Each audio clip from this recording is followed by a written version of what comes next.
Remembering the Titanic by Frida Wyszynski. Some people call that Titanic a floating palace. It had a carved wood and orange staircase with a glass dome at the top. There was even a swimming pool for first-class passengers. Of course, not everyone traveled first class. There were only 325 people who did. Some were so wealthy, they even brought their own servants along. Second class was nice too. The rooms had beds, sofas, wardrobes, dressing tables, and wash bins. Over 280 people traveled second class. Most people on the Titanic traveled third class. The rooms on the lower decks were simple and clean. Many of these 706 third-class passengers were immigrants from Europe. They hoped to start a better life in America. The giant ship would cross the Atlantic and arrive in New York City in only 4 days. The Atlantic would be rough at times, but no one worried. After all, the Titanic was unsinkable. Captain Edward John Smith said it was. So did the director of White Star Line, the company that built the ship, J. Bruce Ismay. For the first few days, the Titanic sped smoothly ahead. People enjoyed the food, strolls on deck, and the cool but sunny weather. But a little after 11:30 p.m. on April 14th, everything changed. There was a jolt and scraping sound, then the engine stopped. At first, only a few people noticed what had happened. Many passengers were already in bed. Then suddenly, like wildfire, the word spread. The Titanic hit an iceberg! The compartments that were supposed to hold back the water failed. And worst of all, there weren't enough lifeboats on board for everyone. The law of the sea in those days didn't require any more than 16 lifeboats.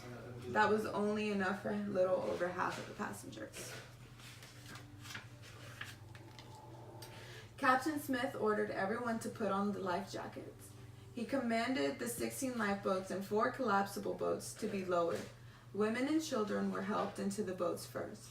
People scrambled into the boats, but it was soon clear that there was only enough room for some of them. The men in the wireless room tapped out the distress signals and the words, "We are sinking fast, passengers being put into boats." They asked for help from any ship in the area, but the closest ship to reply was the Carpathia. It was 3 hours away. It would never arrive in time. The Titanic was already leaning into the sea. At 2:30 a.m., the great ship split into two.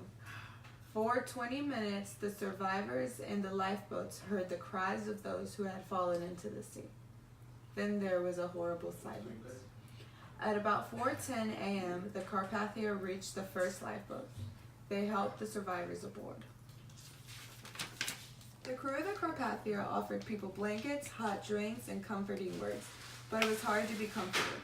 It had been a terrible night. Over 1,500 women, children, and men have perished. The Carpathia took several days through rough seas to reach New York. News of the disaster had already spread around the world. When the Carpathia arrived on April 18th, friends and family waited at the docks. There were happy reunions and terrible sadness as people discovered who had survived the disaster and who had not. Finding the Titanic. Over the years, many people had been fascinated by the story of the Titanic. An ocean explorer named Dr. Robert Ballard was one of them. "My lifelong dream," he said, "was to find this great ship." In 1985, Ballard and his crew sailed to a spot near where the Titanic sank. They used the Argo and a new underwater craft to hunt for it.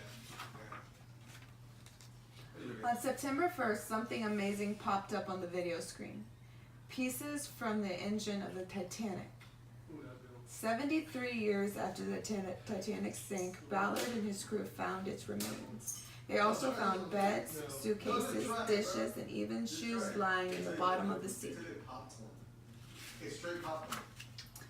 Ballard returned to the side of the Titanic in 1986 with an underwater robot called JJ. JJ was able to go inside of the wreckage. It sent back amazing pictures. Scientists realized that deep-sea creatures had destroyed many of the items made of paper and wood, but some objects like pots and dishware were still there. Ballard wanted to leave everything at the bottom of the sea as a memorial to those who lost their lives on the Titanic. Some people disagreed with him and brought up objects from the wreckage. Many others agreed with Ballard and hoped nothing else would be touched. The last survivor of the Titanic, Milvana Dean, died in 2009. She had only been 2 months old when she sailed on the Titanic in third class with her family. Her father heard the ship scrape the iceberg. He hurried his family into one of the first lifeboats to leave the sinking ship. Milvana, her mother, and her brother survived, but her father did not in the disaster. Telling the story. Why are we still interested in the story of the ship that sank so long ago? What is it about the Titanic and its fate that has held the world's attention for so long?